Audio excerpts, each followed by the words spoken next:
गोवर्धन श्री कृष्ण धारो और द्रोणोगिरी हनुमंत।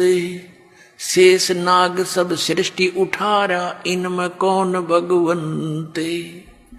यदि तुम एक ही इस लक्षण से, इस चमत्कार से कि श्री कृष्ण जी ने गोवर्धन उठा लिया, हनुमान जी ने तो फिर द्रोणागिरी उठाई, और आप ही लोक वेद सुनाते हो ब्राह्मण लोगों के शेष नाग के सिर पे कहते हैं एक कूर्म है, कूर्म के ऊपर एक शेष नाग है, शेष नाग के सिर पे एक बैल है, और उसके ऊपर फिर सारी पृथ्वी रखी है। कहते तुम मानते हो कि शेष के सिर पे सारी सृष्टि है, शेष नाग के, तुम यो सारे ब्रह्मांडा, तुम्हारे पूरे ब्रह्मांड ने उठा रहा, समझ लो पूरी पृथ्वी उठा रहा, तो इनमें भगवान कौन सा है? श्री कृष्ण है या हनुमान जी है या शेष नाग है? तुम्हारा भगवान केवल इसी लक्षण से तुमने भगवान इसको कंप्लीट गॉड मान रखा, पूर्ण परमात्मा।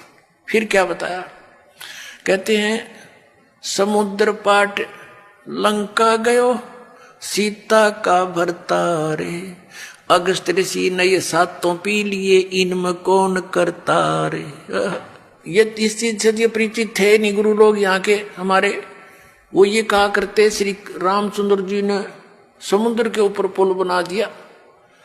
परमात्मा कहते हैं यदि तुम इसी लक्षण से इसको भगवान मान बैठे तो क्या बताते हैं कि समुद्र पाट लंका गयो, यानी समुद्र को आट के पत्थर उसको ऊपर रख के और लंका चला गया कौन? सीता का भरतार।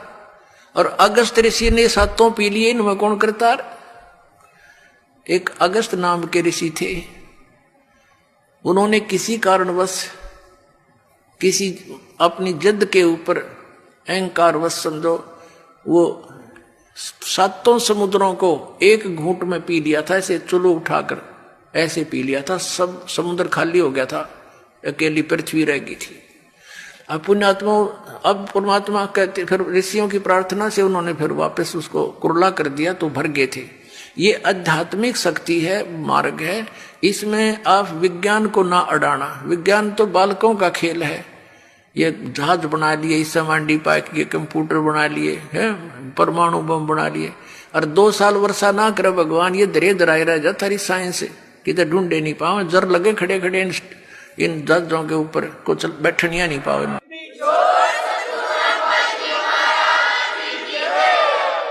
तो परमात्मा कहते